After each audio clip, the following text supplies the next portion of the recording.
कुछ कहानियाँ समय से परे होती है।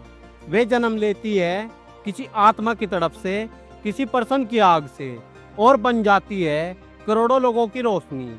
आज ऐसी ही एक कहानी एक राजकुमार की, जो सिंहासन छोड़कर सन्यासी बना और फिर बना बुद्ध। 2500 साल पहले कपिल वस्तु में एक महल था।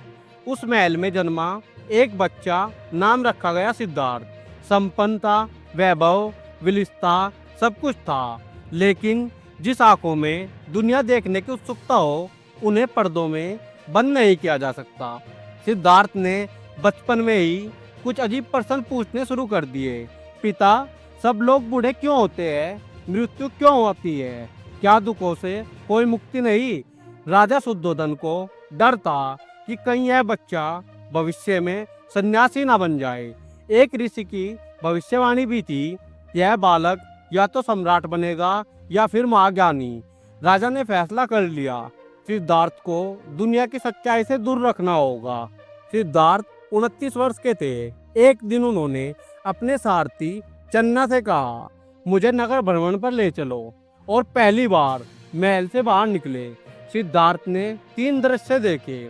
एक बूढ़ा व्यक्ति कांपता हुआ, झुकी हुई पीठ, एक रोगी कर्राता हुआ पीड़ा में डूबा, एक मृतशव जो लोग विलाप करते हुए, और अंत में देखा एक सन्यासी, शांत, स्थिर, जैसे सब समझ चुका हो।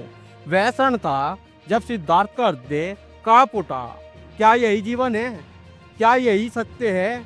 क्या मैं बस विलिस्ता में आंखें मूंद कर बैठा हूँ? उस रात चुपचाप सब कुछ छोड़ दिया। पत्नी यशोधरा, नवजात पुत्र, और सम्राट बनने का सपना। सिद्धार्थ जंगलों में भटकने लगे, साधुओं से मिले, घोर तपस्या की। 6 वर्षों तक शरीर को कष्ट देकर आत्मा को मुक्त करने की कोशिश की। कभी एक दाना चावल तक का नहीं खाया। हड्डियां दिखने लगी पर ज्ञान नहीं मिला।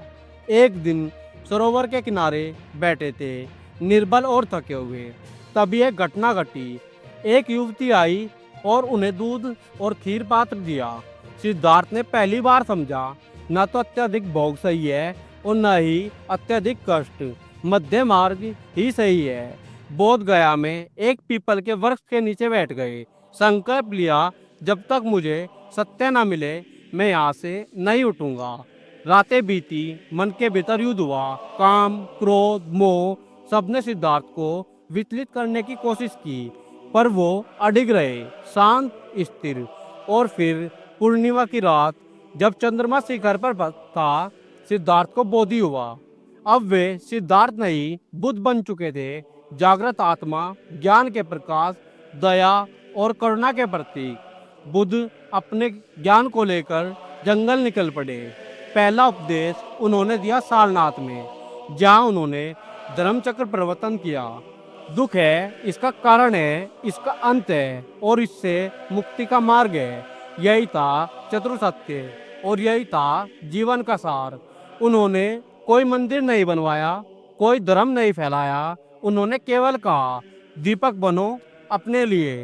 राजा से लेकर भिक्षु तक, किसान से लेकर व्यापारी तक बुद्ध के शिष्य बनते गए।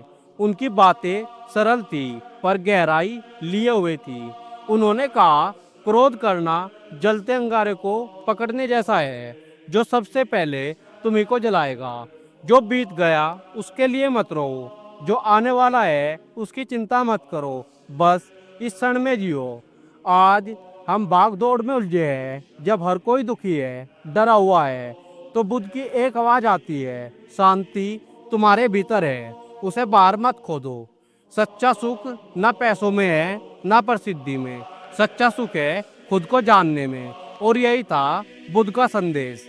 80 वर्ष की आयु में कुशीनगर में बुद्ध ने अपने शिष्यों से कहा, अब मैं जा रहा हूँ, पर मेरा धर्म जीवित रहेगा। आपो दीवो भवा, समय का दीपक बनो। और फिर शांति से मुस्कुराते हुए उन्होंने आंखें मूंद ली। यह कहानी सिर्फ एक सन्यासी की नहीं है, यह कहानी है उस आत्मा की जो सत्य की तलाश में थी, जो जागी और फिर दुनिया को जगा गई। क्या तुम जानना चाहते हो? तो बुद्ध को मत खोजो मंदिरों में, उनके विचारों को खोजो अपने अंदर। अगर यह कहानी आपके मन को छू गई तो इसे एक बार आंखें बंद करके दोबारा सुनिए, शायद आपको भी कोई बुद्धि मिल जाए। नमो बुद्धाय।